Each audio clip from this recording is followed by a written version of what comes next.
All in the army, like Big Cicero said he might, they could use flamethrowers to fry the rats. Roy closed his eyes and saw hundreds of blackened rodents sizzling on the sidewalks. By the time Roy's mother returned, the garbage strike was over.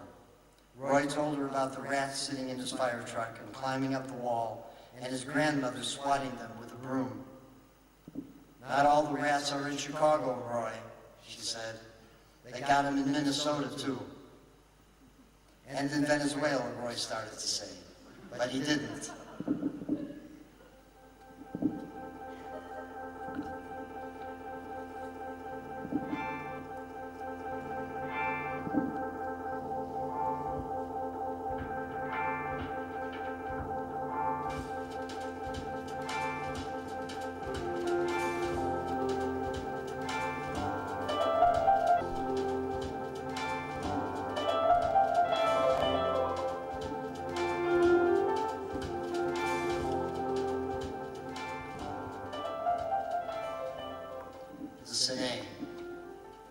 On a cloudy October Saturday, 1953, when Roy was 7 years old, his father took him to see a movie at the Cine Theater on Bukovina Avenue in Chicago, where they lived.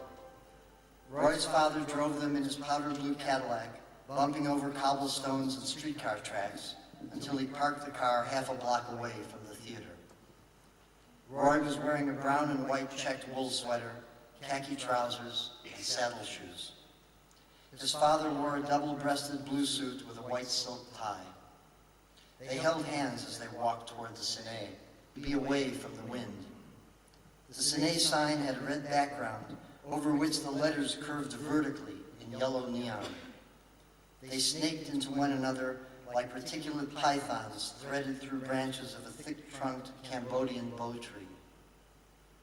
The marquee advertised the movie they were going to see, King of the Khyber Rifles, starring Tyrone Power as King, a half-caste British officer commanding Indian cavalry riding, but Roy did not know why.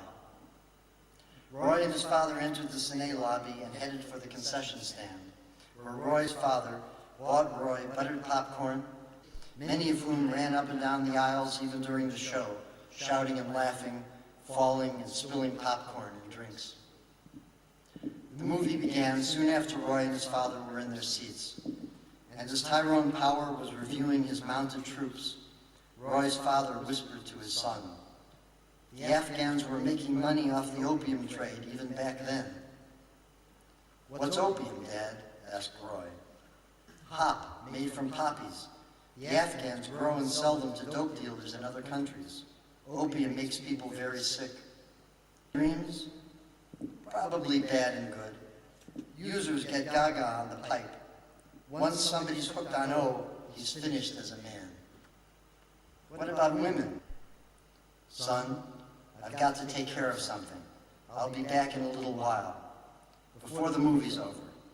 Here's $1, he said, sticking a bill into Roy's hand, "just in case you want more popcorn.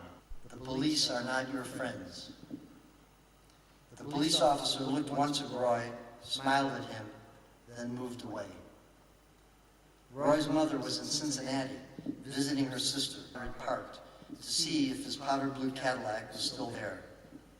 Maybe his father had gone wherever he had gone on foot, or taken a taxi. A black and gold trimmed Studebaker Hawk was parked where Roy...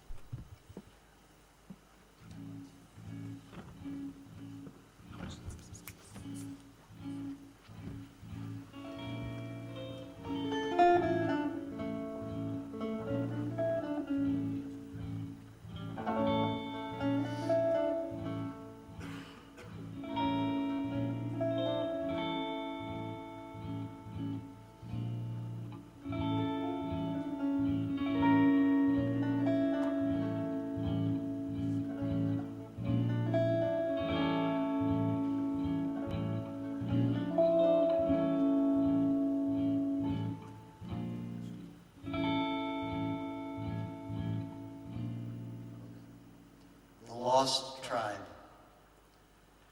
Roy looked for the tall black man whenever he walked past the yellow brick synagogue on his way to his friend Elmo's house.